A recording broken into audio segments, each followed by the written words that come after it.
Good day. I'm making this brief video by way of an update on the situation in Ukraine, where there continues to be much speculation about a possible Ukrainian offensive, military offensive in eastern Ukraine. There have been essentially two developments which have attracted a great deal of attention.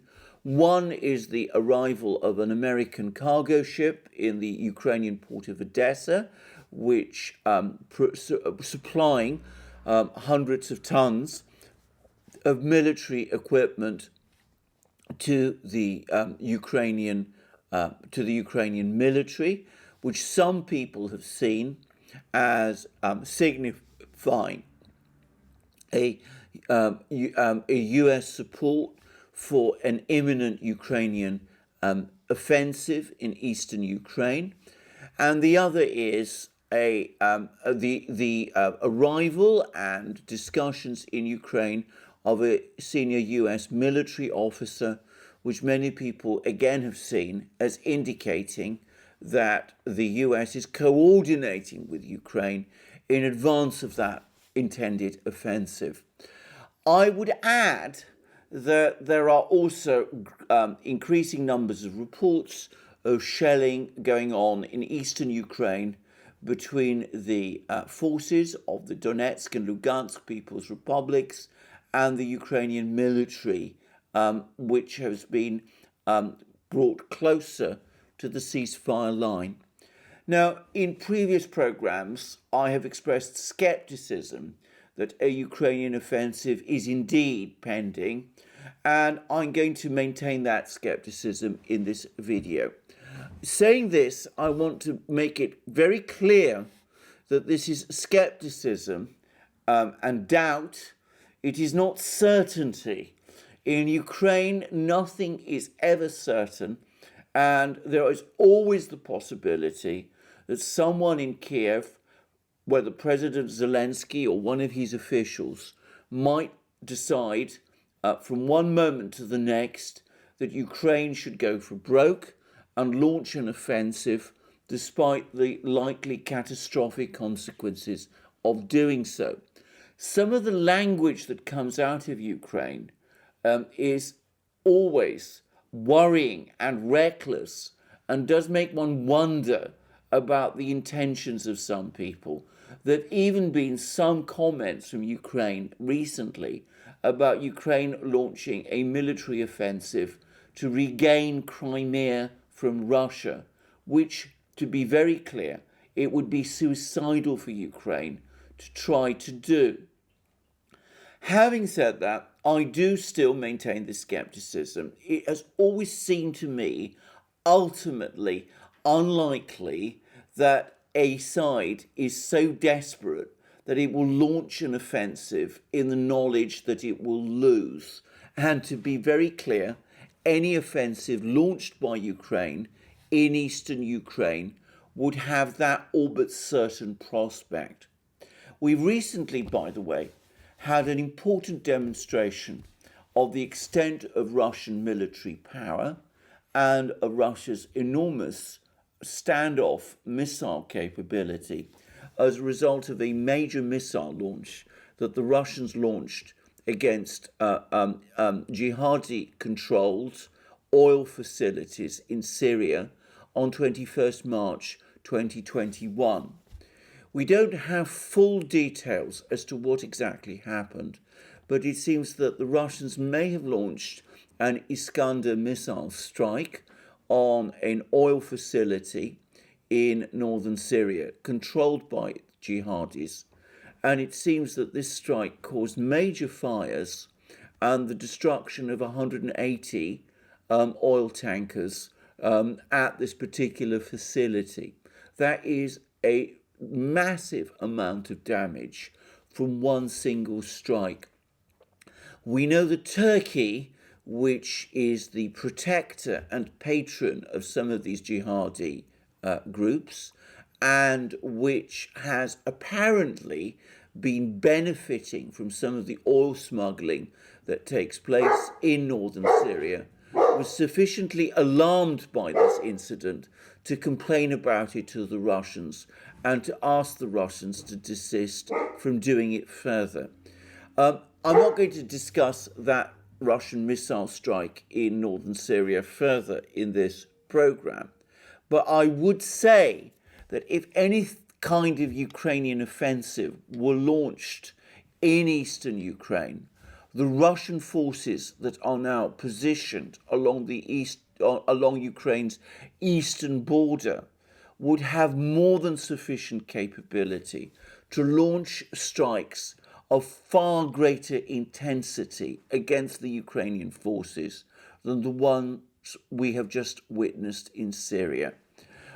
Also, as I discussed in previous programs, Russian forces are not only numerically far stronger along the Ukrainian border than they were during the fighting in 2014 and 2015, but they have been comprehensively re-equipped since then with far more potent aircraft than was the case in 2014, 2015, and with far more modern equipment.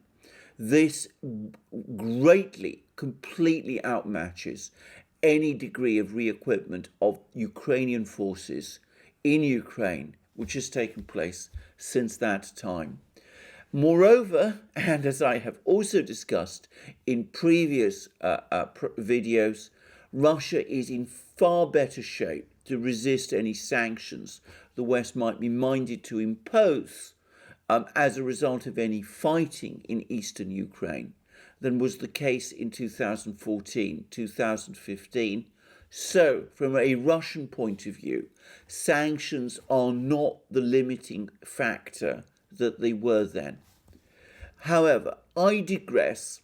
The principal reason why I am skeptical that a Ukrainian offensive is indeed planned is twofold. Firstly, on the topic of the ship that has arrived, the American ship that has arrived in Odessa and unloaded equipment, I understand that most of this equipment actually consists of Humvee all-terrain vehicles. Now, these are lightly armed and armoured vehicles, certainly not the sort of vehicles one would use in an offensive in a place in a heavily defended part of the world like eastern Ukraine. They certainly do not seem to me like the kind of equipment that the United States would be supplying to Ukraine in anticipation of and in support of an offensive in Ukraine's eastern territories. There is an even further reason which suggests to me that this is an unlikely time for Ukraine to be launching an offensive in eastern Ukraine. This is that on 25th March 2021, President Zelensky actually signed into effect a new National Security and Defense Council of Ukraine military security strategy for Ukraine. And this actually was a highly interesting document. Firstly, its first section essentially admitted that Ukraine would never be able to achieve military parity with Russia. This is what it says. Ukraine's comprehensive defense corresponds to the sovereign, inalienable right of every state to self-defense against aggression, enshrined in the UN Charter, and is not aimed at achieving military parity with the Russian Federation, which would lead to excessive militarization of the state. It provides for maintaining the balance and combination of military and non-military means to ensure the military security of Ukraine. So, in effect, Ukraine has admitted in its own principal document, security document, that the attempt to achieve military parity with Russia is impossible and unrealizable. But then we learned something else, and that is that apparently corresponding with the time when Zelensky signed this strategy into effect, his emissaries have been fanning out over Europe and have apparently informed West European governments that Ukraine is intending to place its entire fleet of fighter jets, all of which date from the Soviet era, into store in hangars. The reason is that Ukraine wants to replace these fighter jets and other military aircraft with Western aircraft, and there's been some talk of Ukraine buying either light aircraft like F-16s from the United States, or possibly Rafale fighters from France and F-18 fighters from the United States. Rafale and F-18s being more sophisticated and heavier fighters than the F-16. There was apparently even briefly a suggestion of Ukraine acquiring F-15 fighters from the United States, much larger and far more powerful fighter than any of the ones which we've discussed, but this was deemed to be unachievable because of cost. I actually question whether Ukraine is realistically in a position to replace all its fighter jets with any of these aircraft, given the state of the Ukrainian economy. But apparently, it was intended or envisaged that Zelensky would be discussing buying French Rafale fighters from France during a visit that French President Emmanuel Macron was supposed to be making to Ukraine at the end of this month. That visit, by the way, has been postponed because of the pandemic situation. I am not sure that Ukraine is indeed going to be able to replace its aircraft with these expensive Western fighters. And from time to time, Ukraine does come up with all kinds of projects which are unachievable. But perhaps more pertinently, I do question whether Ukraine is really serious about launching an offensive in eastern Ukraine, if it is indeed planning or going to place all of its air force in hangars prior to sending its emissaries on the buying spree to replace its aircraft with Western fighters, and sending its emissaries to discuss that in Western Europe. It seems to me an illogical and unlikely thing to be doing. I can't imagine that Ukraine seriously intends to launch an offensive of this nature without some degree of air power and air defense to cover its forces.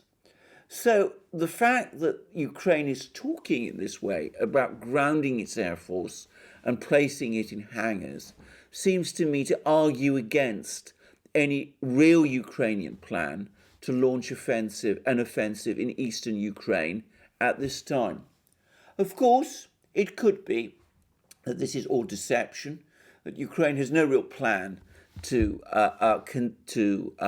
deny itself air power, and that all this talk of Ukrainian aircraft being placed in hangars is all deception and bluff intended to put the Russians and the forces of the Lugansk and Donetsk People's Republics off their guard as Ukraine prepares and launches its offensive.